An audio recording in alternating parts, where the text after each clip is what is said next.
আসসালামু আলাইকুম সবাইকে the art of cooking channel থেকে আবারও ফিরে আসলাম নতুন একটি রেসিপি আইটেম নিয়ে। আজকে আপনাদের বাসায় বসে কিভাবে খুব সহজে ইনস্ট্যান্টভাবে প্রন টেম্পুরা তৈরি করা যায় সেই রেসিপিটি তৈরি করে দেখাবো। তো চলুন শুরু করা যাক। এখানে একটি বলে আমি মাঝারি সাইজের 5টি চিংড়ি মাছ নিয়ে নিয়েছি। চিংড়ি মাছগুলো অবশ্যই খোসা ছাড়িয়ে নেবে। সাথে 1 টেবিল চামচ মরিচের গুঁড়া,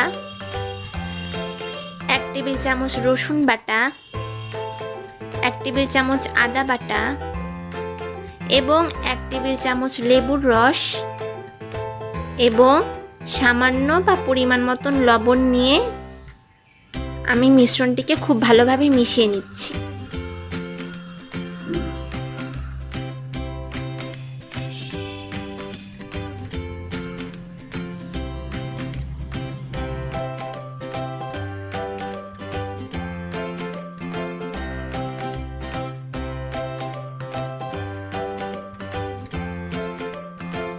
মিশানো হয়ে গেলে মিশ্রণটি কিছুক্ষণের জন্য ম্যারিনেট করে রাখব।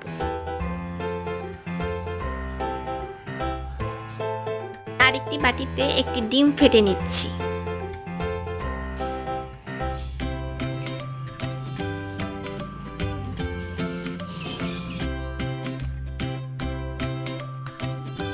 এখন আমি মিশ্রণটিতে 1 টেবিল চামচ গোলমরিচের গুঁড়া মিশিয়ে নিচ্ছি।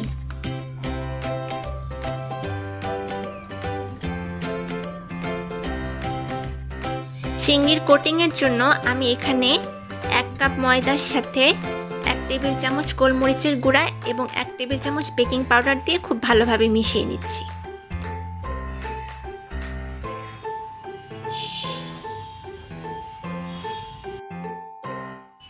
ম্যারিনেট করা চিংড়িগুলো আমি ডিমের মিশ্রণের মধ্যে চুবিয়ে ময়দার মিশ্রণে ভালোভাবে এপিটোপিট করে নিচ্ছি। আমি এইভাবে 2 বার ম্যারিনেট করা চিংড়িগুলো মিশ্রণগুলোতে ভালোভাবে এপিটোপিট করে নেব। এতে দেখা যায় যে প্রন টেম্পুরাটা অনেক মুচমুচে হয়, ভাজাটা অনেক ভালো হয়।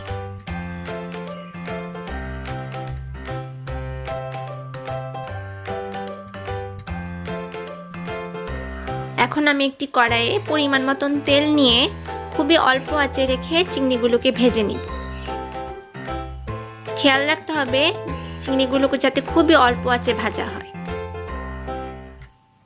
তা না হলে কোটিংটা কিন্তু উপরে লাল হয়ে যাবে, ভিতরে কিন্তু সিদ্ধ হবে না।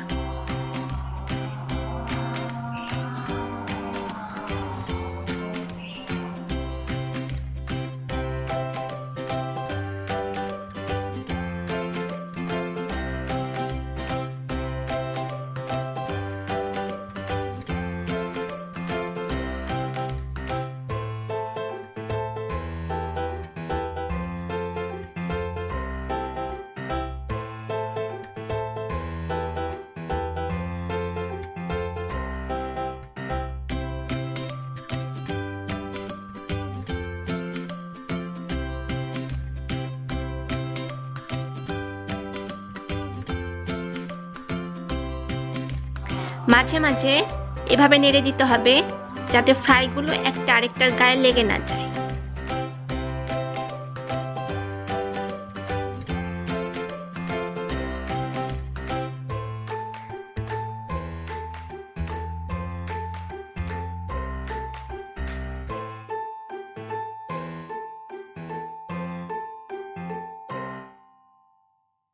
আমার ফ্রাইগুলো হয়ে গেছে। বাড়তি তেল যাতে না ঝরে সেই জন্য আমি একটি প্লেটের উপর টিস্যু পেপার রেখে ফ্রাইগুলোকে নামিয়ে নিচ্ছি।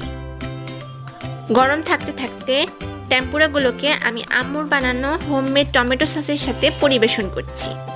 সাথে একটু কাঁচামরিচ যোগ করছি এক্সট্রা ফ্লেভার আনার জন্য।